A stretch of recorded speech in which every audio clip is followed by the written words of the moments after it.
welcome to the new video. This is a very important video as it covers all the important questions of chemistry chapter 1 class 9 matters in our surrounding. So let's get started. So our question number 1 is there any similarities in materials? Yes, all the material possesses mass and occupies space. Yes, there is similarity in material that every material has its mass and weight or it occupies space also.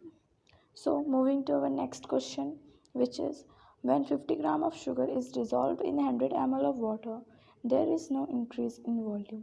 What characteristic of the matter is illustrated by this observation? So as I told you earlier, this observation indicates the particles of water have space between them into which sugar particles fit. कि मैंने आपको पहले भी बताया था कि जो particles होते हैं वाटर के हर किसी भी चीज़ के पार्टिकल्स उनमें स्पेसेस होते हैं जिसमें जो दूसरे पार्टिकल्स होते हैं वो जाके डिज़ोल्व हो जाते हैं जहाँ पे फिक्स हो जाते हैं जिससे कि डिज़ोल्व हो सकते हैं डिफ्यूज़न वाला प्रोसेस हो सकता है यहाँ पे भी वही प्रोसेस यूज़ हुआ है moving to our next question which is question number 3 what happens when an inflated air balloon is pricked with a pin. Name the property of gaseous state exhibited by the observation.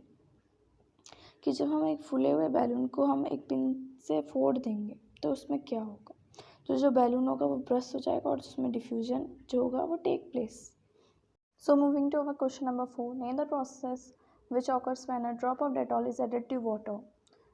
When Dettol is added to water, diffusion takes place. When we added something like water and ink together, the diffusion takes place. The particles of the ink get fixed in the spaces between the particles of the water.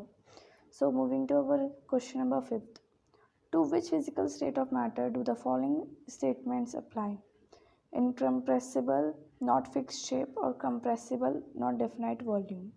Physical state of matter, incompressible or not fixed shape, that is liquid. It is incompressible and it does not have a fixed shape. And compressible and not definite volume, it is gas. It can be compressed but it does not have any kind of fixed volume. Moving to question number 6. Name the state of matter which layers of particles can slip and slide over one another easily.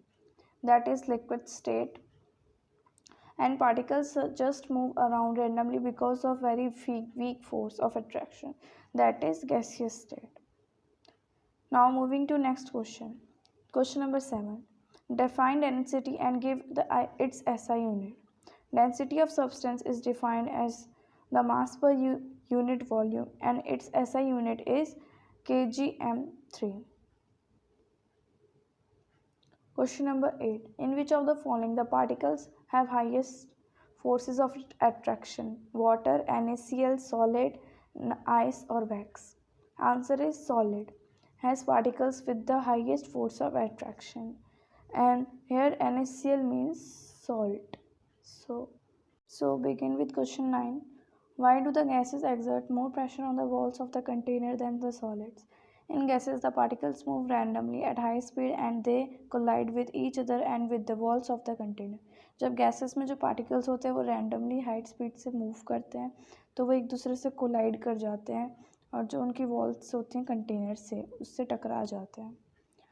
So next question, which of the following diffuses faster? Water vapor, wax, ethylene, alcohol.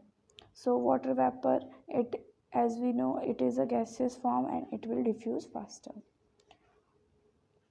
Question number 11. Why do we see water droplets on the outer surface of a glass containing ice cold water? This is a very important question. The water vapor present in the air comes in contact with the cold surface of glass. जो water vapour air में present होते हैं वो जो cold surface होता है उस glass के उसके कांटेक्ट में आ जाते हैं और वो अपनी एनर्जी को लूज़ कर देते हैं और जो उसके वाटर के ड्रॉपलेट्स में वो कन्वर्ट हो जाते हैं. Can material exist in all 3 states? क्या मटेरियल्स तीनों स्टेट्स में एग्जिस्ट हो सकता है, सॉलिड, लिक्विड और गैसेस? हाँ, तो कोई मटेरियल तीनों स्टेट में एग्जिस्ट हो सकता है लेकिन उसे एक डिफरेंट कंडीशन और टेम्परेचर और प्रेशर के अंडर में. So question number 13. Kinetic energy of particles of water in 3 vessels A, B, C are EA, EB and EC respectively, and EA is greater than EB and EB is greater than EC. Arrange the temperature TA, TB and TC of the water in 3 vessels in an increasing order. So TC is smaller than TB and TB is smaller than TA. The kinetic energy of particles is greater at higher temperature. कि हमें पता है kinetic energy जो होती है particles की जब high temperature high होती है तो उसमें kinetic energy भी high हो जाती है. So here comes some small answer type question. First question is which region contain all liquids? Then answer is region C. Why do solids have a regular geometrical shape? In solid, the particles have highly ordered arrangement because of the intermolecular forces between the particles are very strong. जो solids होते हैं उनके particles बहुत ही highly ordered में arranged होते हैं क्योंकि उनकी intermolecular जो space होती है और जो force होती है वो बहुत ज़्यादा fix होती है और जो उसके वो बहुत ज़्यादा स्ट्रॉन्ग होती है. जो सॉलिड इसलिए ज्योमेट्रिकल एक परफेक्ट शेप में होते हैं, रेगुलर शेप में होते हैं. Why are gases compressible but not liquids? Gases are compressible because the intermolecular space is very large in gases. जो इंटरमोलिकुलर स्पेस होता है गैसेस के में वो बहुत ज़्यादा होता है इसलिए वो कंप्रेस की जा सकती है. और लिक्विड्स में इंटरमोलिकुलर जो स्पेस होता है वो कम होता है इसलिए वो कंप्रेसिबल नहीं होते हैं. Can a rubber band change its shape on stretching? Is it a solid? Yes, a rubber band can change its shape under force and regains the same shape when the force is removed. कि rubber band को जब हम खींचते हैं तब वो अपनी shape change कर लेता है और जब हम उसे छोड़ देते हैं तो अपनी वो रेगुलर शेप में आ जाता है.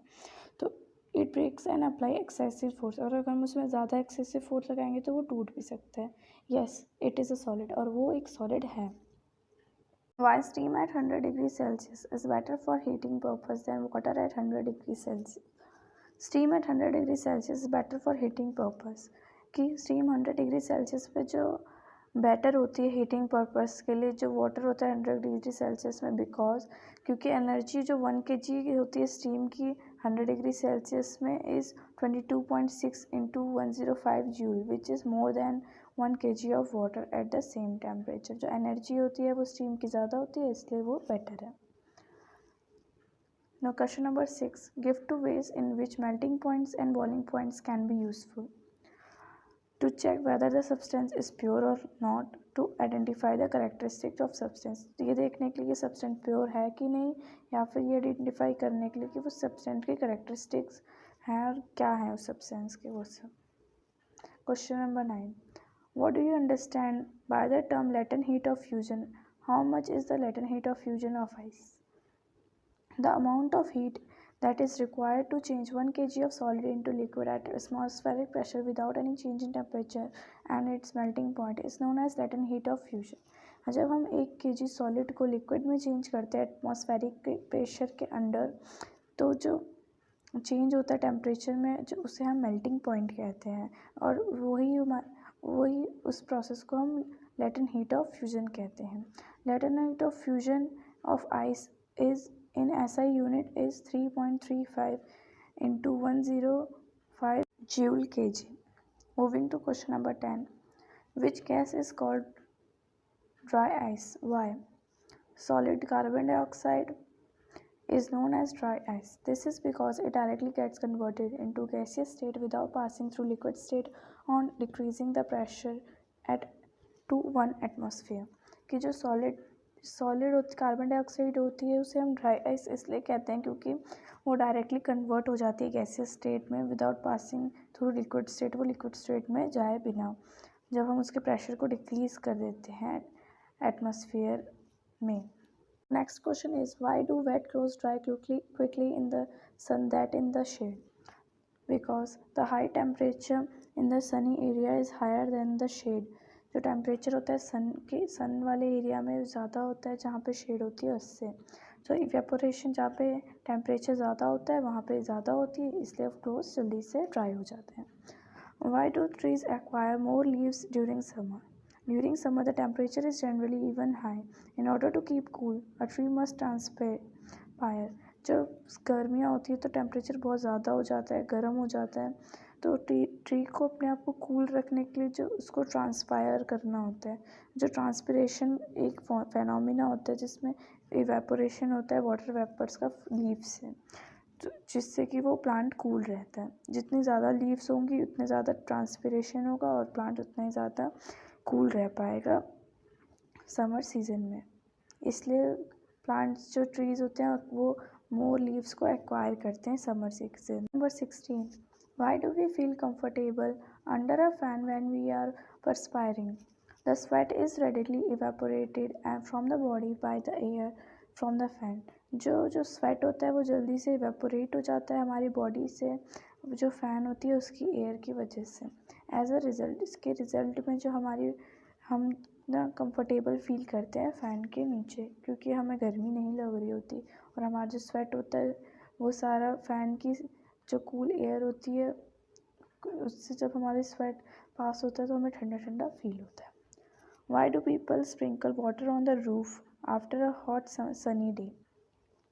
इसका आंसर है water sprinkled on the roof evaporates by taking the large latent heat of vaporisation from the ground. जब हम वाटर को स्प्रिंकल करते हैं पूरे फ्लोर पे या रूफ पे, तो जो लार्ज लेटेंट हीट होती है ऑफ वेपोराइजेशन की, जो ग्राउंड में वो उस प्लेस को कूल बना देती है। Question number 17, why do people sprinkle water on the roof after a hot sunny day? Water sprinkled on the roof evaporates by taking the large latent heat of vaporization from the ground. जो water हम sprinkle करते हैं roof में, जो latent heat होती है vaporisation से, वो जल्दी से इवेपोरेट हो जाता है और वो प्लेस को कूल कर देता है और कंफर्टेबल बना देता है, इसलिए हम वाटर स्प्रिंकल करते हैं। So moving to our last question, question number 18. It is a hot summer day. Priyanshi and Ali are wearing cotton and nylon clothes respectively. Who do you think would be more comfortable and why? Priyanshi would be more comfortable because cotton clothes is a good absorber than nylon. जो प्रियांशी होगी वो comfortable feel करेगी क्योंकि cotton एक good absorber होता है comparing to nylon. It absorb sweat from the body and provides large surface area for evaporization. और वो हमारी बॉडी से स्वेट एब्जॉर्ब करता है और हमें लार्ज एरिया देता है वेपोराइजेशन के लिए, विच कॉजेज कूलिंग इफेक्ट, जिससे हमें कूलिंग फील होती है, कूलिंग इफेक्ट होता है. इसका रिजल्ट होता है कि हमारी बॉडी कूल फील करती है और कंफर्टेबल फील करती है. That was all for today's question and answer video. If you have any doubts, just comment below. Meet you in the next video. It will be more interesting. Till then, stay connected and stay safe and take care. Thank you.